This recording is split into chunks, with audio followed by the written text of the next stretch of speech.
Got it. Okay. Good afternoon, and welcome to One Work, Five Questions with Dave Dietrich and Mark Halachek. How you doing, Mark? I'm doing fine. I'm at the, as you said, the Dnieper River today in pastoral Ukraine. I'd like to change my location just so people don't think I'm a bit of a square, right? Looks pretty good from the White House last week to the Dnieper River in Ukraine today.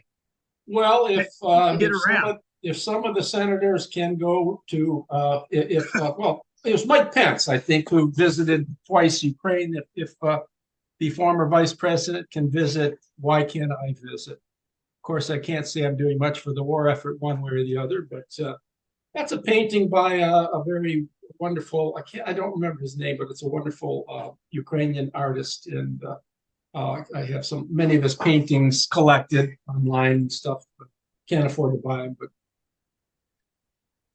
anyway, that's that. Outside of Kiev, there's right along the Dnieper, there's a huge statue. I mean, this thing is really, really big. It's on a hill, and it's a monument to the what they called in those days the Great Patriotic War, and how they held back the enemy in its advance. So it's really, really interesting to see that. I mean, we don't have anything like that over here that I'm aware of. Well, none. Who was the enemy at the time? The Nazis. Oh, okay. Oh, okay. You're talking World War II. World War II. They call it the Great Patriotic War. We call it World War II. Well, just between you and me, I'm not really in Ukraine, but that could be our little secret here. Yeah, I kind of guessed that, but anyway. Okay.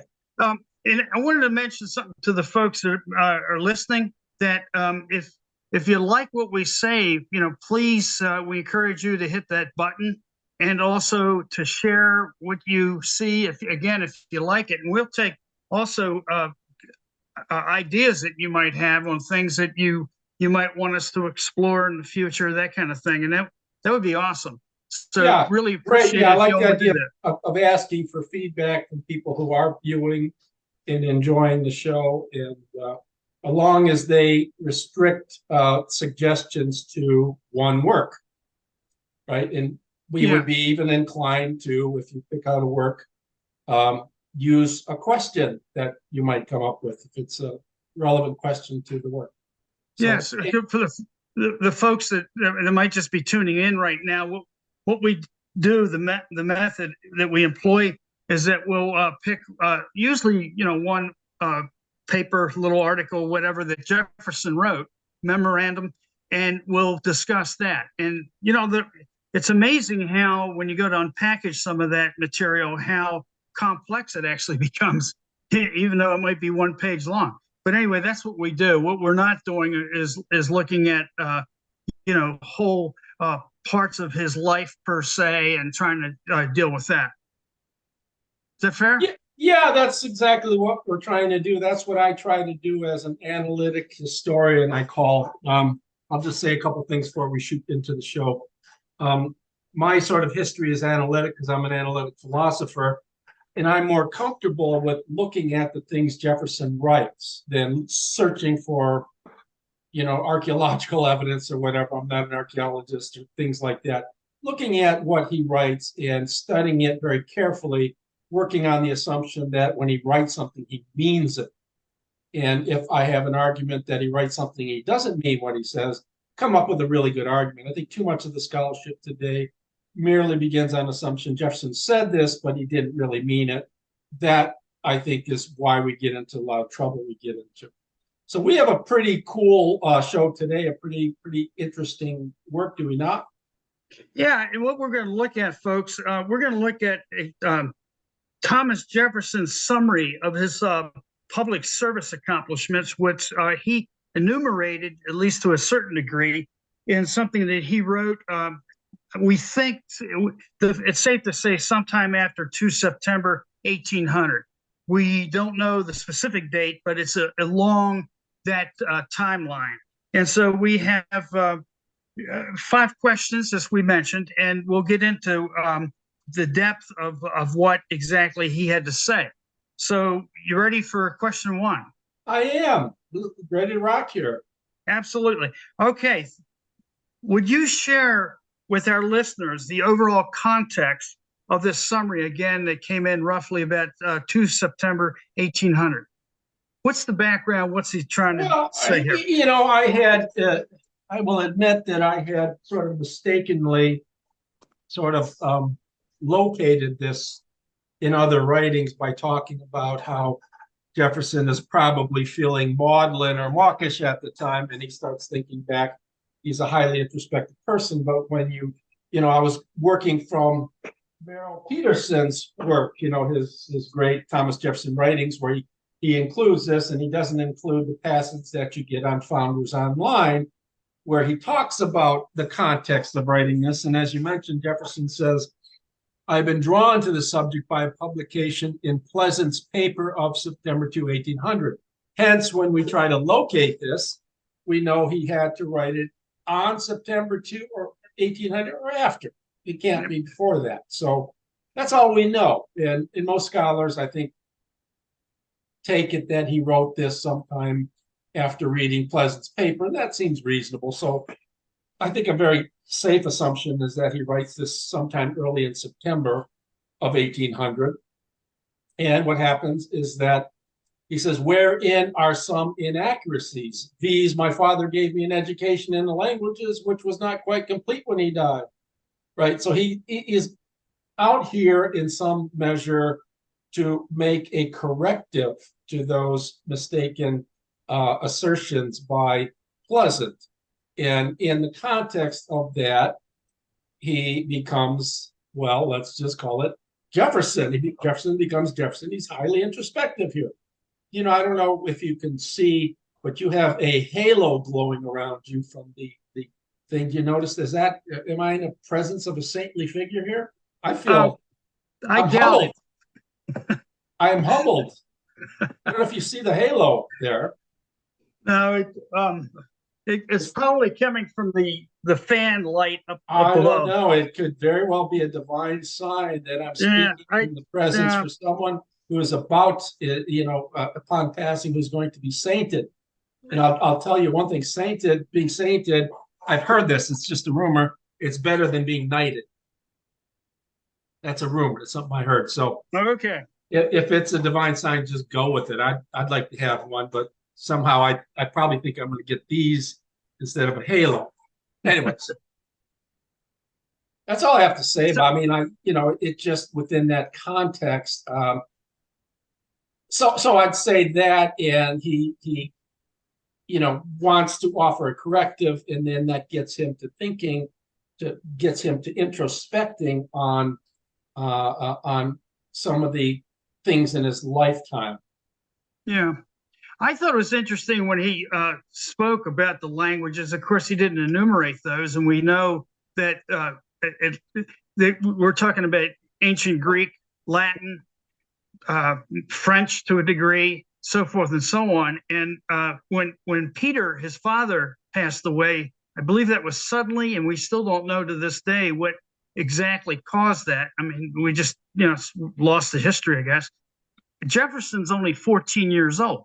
He's not some old guy that has been around the block for several decades. Yeah. So I mean,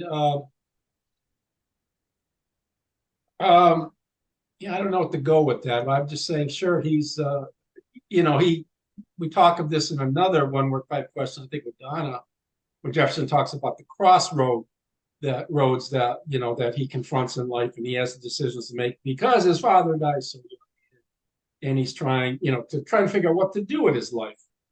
And I think this is in a letter to his grandson, right, Thomas Jefferson Randolph, where he's trying to offer him some paternal advice, and that's that. So I mean, the one thing to emphasize here is some of the particulars of his life.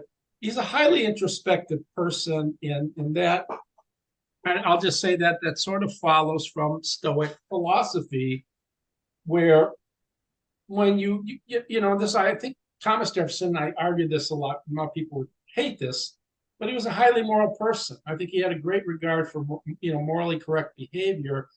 And I think part of the issue was, in some sense, reflection at the end of the day, right? He talks to his physician, before he dies, sometime years before he dies, talk about his habits and everything. And he says, I scarcely ever go to bed without some reflection upon the day's events, right?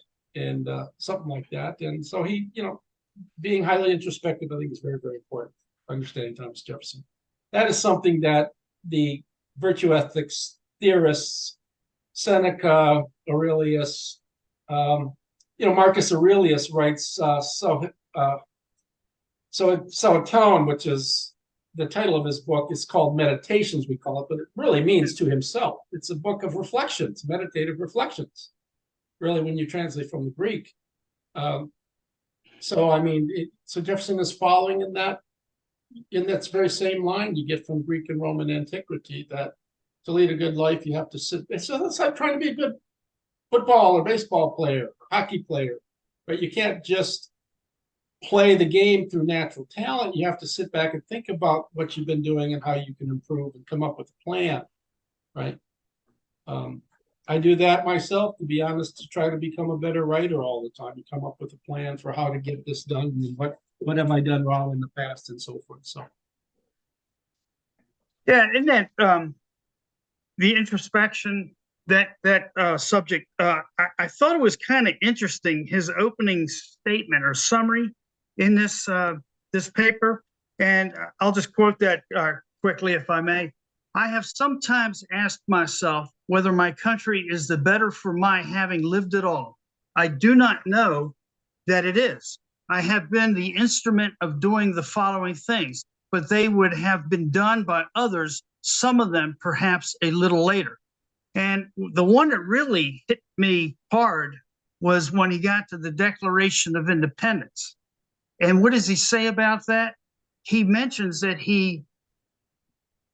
that was one of his accomplishments, being involved in the Declaration of Independence, crafting that. He's a principal author. But at the same time, he doesn't say anything. He does not elaborate on any of it. He just mentions it in passing. Like, okay, what did I do today? Well, I picked up the kids from school, that kind of thing.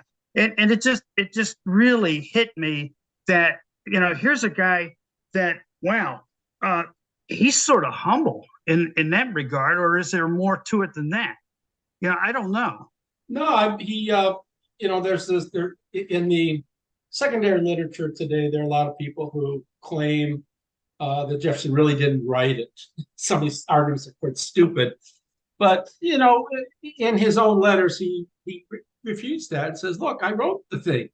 Yeah. And he was, without question, he was proud. It's one of the 3 accomplishments he keeps on his tombstone.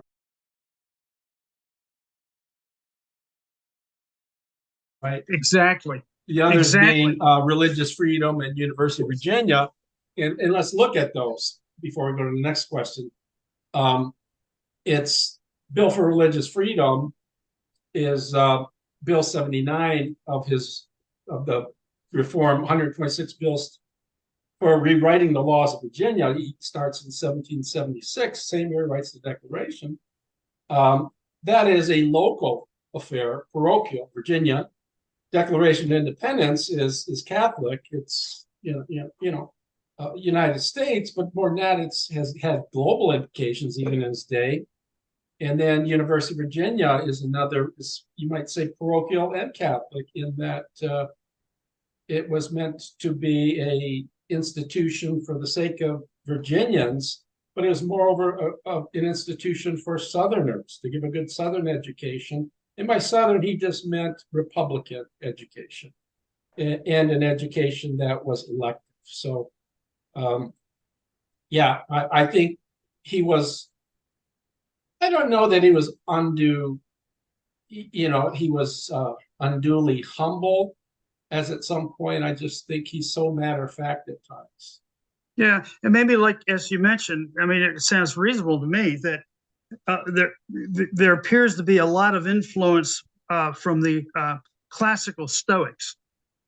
I mean, he took that seriously. So that might be a manifestation, what we're seeing here in that what appears to be being humble when it's not that. It's more that stoicism, as you mentioned. Yeah, let me just say something before Sure. drawing the next question, because if you bring that point up, I don't think people, you haven't read the Stoics or even Aristotle. Aristotle talks of the megalopsukos, the grandly minded person, the great minded person, and the megalopsukos, the person with megalopsukia, does not get overly excited about events. And for the Stoics, passionlessness is an ideal. You never get moved effectively by anything. You need to think through everything. Jefferson's moral sense is not a thinking thing, it's a feeling thing. But for that ideal is you want to be completely dispassionate so that you can think through things. And I think you see that with Jefferson in decision making. He tries not to allow his emotions to bother him, especially as he matures in life. And he's very much influenced by Aristotle, the Stoics, even though he said he didn't read much of Aristotle, it was not so much influenced by him. Okay. Oh, excellent. You ready for three? Oh, did we do two? Yeah, Yes, we just that was basically two that we finished. okay. Unless there's more you want to add. No, I mean, we can run three. That's fine. Okay. As we both know, a lot has been written and said about Jefferson, the slave owner, and that he owned slaves both at Poplar Forest and Monticello and elsewhere.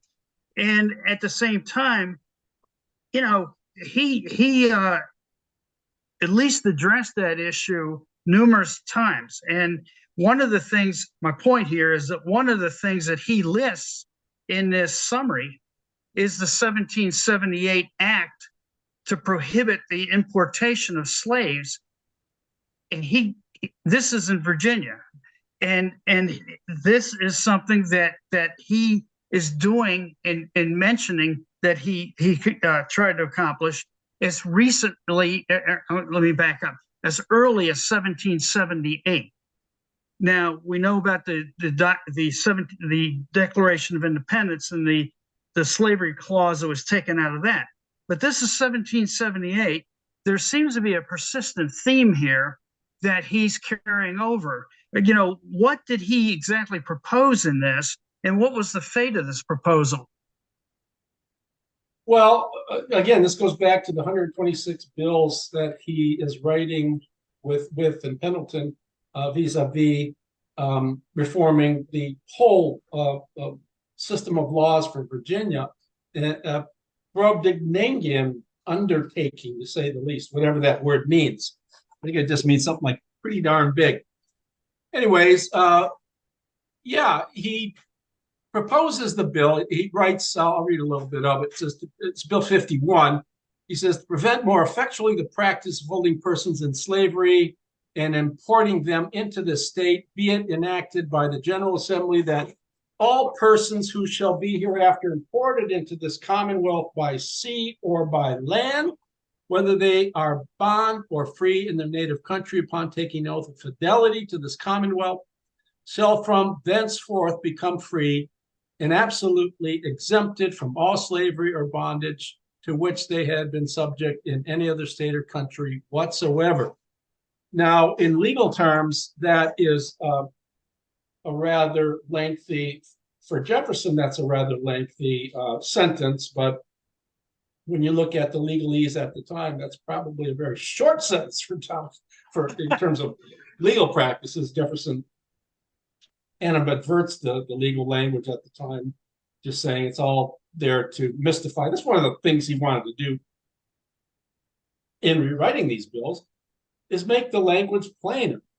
Now, what happens, of course, he wants to, so he's trying to change the institution of slavery, at least in Virginia.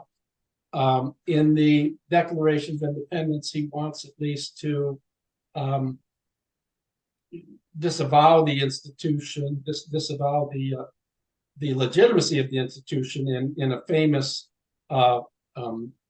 passage, the most lengthy passage of some of the things he accuses King George of, and that gets excised by the Congress. But here, he is disavowing the institution and railing against the institution, and it does have come to some effect in 1779, if I'm correct. I think the bill passes here, and let me see if I have share screen here. I'll just bring this up for a second. If this comes up, my book. Yep. Thomas Jefferson. Nope, wrong one. Let's see. Got a lot of stuff here. Right here. Rethinking Thomas Jefferson's writings on race and on slavery and race. I think it's in chapter 4 where I talk about what Jefferson did do, because it's so customary for people to jump all over Jefferson. The thing is that as you're trying to do, is to show that he really did an enormous amount to try to eradicate the institution of slavery. As one author puts it, I can't think of any person more than Jefferson who tried to do more in a position similar to that of Jefferson than Thomas Jefferson. I agree with that. Name one person who tried to do more to change and to eradicate the institution. I can't think of one. No, I can't either. So Lincoln, that's it. But that was Lincoln is not much Jefferson's later. time. I'm talking about at the time of founders and so forth. Yeah, exactly. The idea is these very people take a different tack, and what they do thereafter is they say, well, he could have. Paul Finkelman, just call him Fink, says, well, he should have done more. He ought to have done more. And I want to, I always tell these people, what would you have done? The assumption is these critics acting in his time is that he had so many options open to him to eradicate the institution. He didn't. He tried to do what he could in his lifetime, and at some point he became convinced, and this is what he says in some cases, it's not going to happen in his lifetime. It's up to the next generation to get motivated to try to do something. Exactly. Remember, we talked about generational sovereignty. Every generation needs to rewrite the Constitution. They're the fresh minds that comes in, and at some point, the older generation needs to move aside. And he was very, very consistent with that. So I think he got it. Well, one of the things that maybe comes to mind is when you hear these critiques of what Jefferson could have done and what he did not do, that institution still exists today all over the world.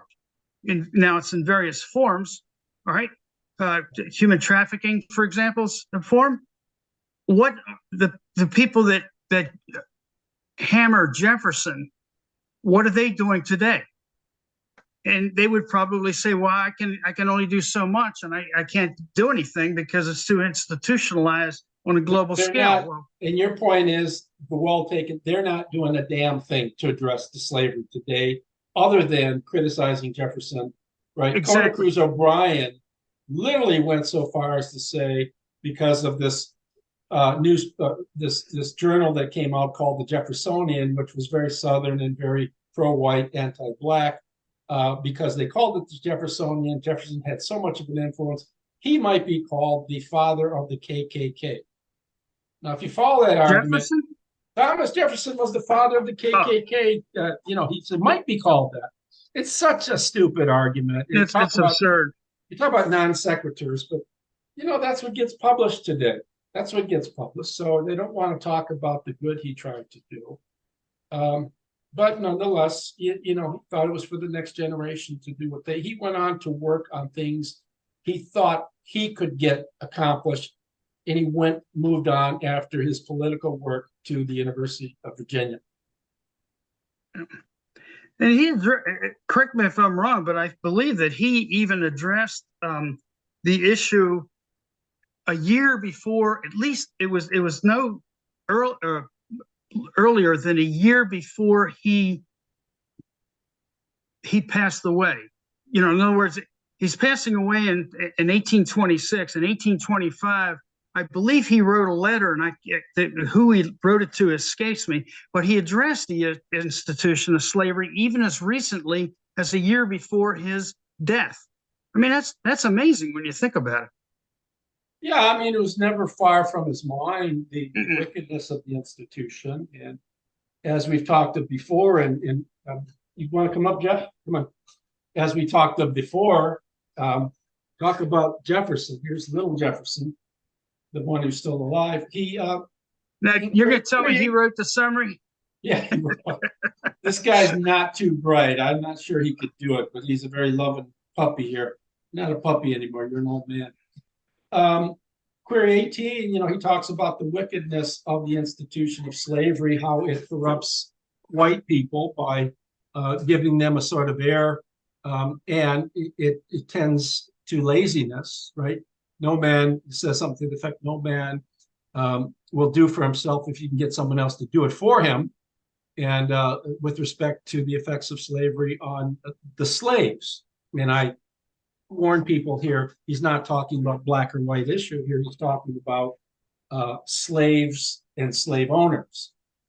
You could easily put a black person as a slave owner and a white person as a slave for him. It doesn't matter. He's just talking about the institution is corrupt. No matter what color the person you put in what place. Never mentions color there. People never saw that. So, yeah, I agree. He really has done a lot throughout his life. And at some point, you have to understand he's wedded to economical living. What it means like that. If he is under the impression, maybe the impression is mistaken, but if he really believes that at some point he's done whatever he could do, it didn't work, it's time to move on to something you can do. Can you blame someone for that? I mean, at some point, look, I mean, yeah, I don't know what else to say, but I sort of feel that way about my Thomas Jefferson work, is that it's not accepted by people in the general Jeffersonian community because I am not well liked by the people at Monticello, and they run the show at the Smith Center at Monticello. They influence Poplar Forest. They influence the books get published by UVA Press, and it's almost impossible for me to publish a book at a university press because my name is satanic, I guess, according to them. Simply because I have a veridical. You and I, we both agree that to do history, you have to do it honestly. If Jefferson is doing something or saying something that's wrong, you call him out on that. If not, but the point is that even the Stoicism here again, it's not a matter so much of saying it's right or wrong. It's easy enough to do. I don't sit in judgment of Thomas Jefferson. I don't sit really in judgment of Joseph Stalin. It's easy enough to do. All you have to do is describe the events of his life, and people realize he's an asshole. I mean, you don't have to say, and by the way, Stalin's an asshole. Well, you can see that. All you have to do is the millions of people that he put to death in his lifetime, friends, relatives. Maxim Gorky was killed from Stalin. So our job as historians is really to describe the situation as veridically, as truthfully as we can. Exactly. And up to people to form their own judgments, right? I just find it astonishing that having that sort of historiographical perspective, that I am sort of banished from the general Jeffersonian community of people who don't practice history that way. Sort of an ironic thing, Yeah. Number 4. Number 4. Question. TJ's comments regarding education appear to express frustration over some of his ideas not being fully adopted. Is that a fair assessment?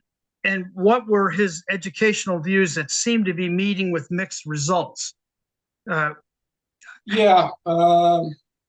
was always frustrated that his bill for the more general diffusion of knowledge wasn't passed, and he proposed another bill in 1817, which didn't pass.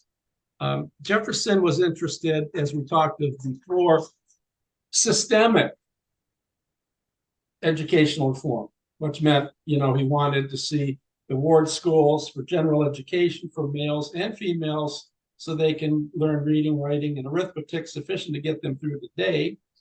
A university, high-level university like William and Mary after its reforms, or University of Virginia, at which people could go ahead and do science at the highest levels, become politicians, get enough skill to become high-level teachers, other professors, at other institutions or at University of Virginia. Then the grammar schools, which functions as conduits. He's very frustrated because he says at one point, he says to Joseph Cabell, I believe, he says, were I to give up the university or the ward schools, I would rather give up the university, right? And he means that. Why? Because the wealthy people are always going to have their kids educated. They have enough wealth. And so long as they have the wealth to educate their kids, there are no reforms in general education. Their kids are going to be the only ones who are educated. They're the only ones who are going to be able to go to a place like the University of Virginia, right? Because they have the proper background. And it's going to perpetuate this sort of aristocracy, right? Of blood and money that Jefferson thinks is cancerous to a Jeffersonian republic. So he's very frustrated. He writes, whether the act for the more general diffusion of knowledge. Notice he titles it the more general diffusion of knowledge, the title focuses on ward school education, even though the bill talks about all types of education. Whether it will ever be carried into complete effect, I know not.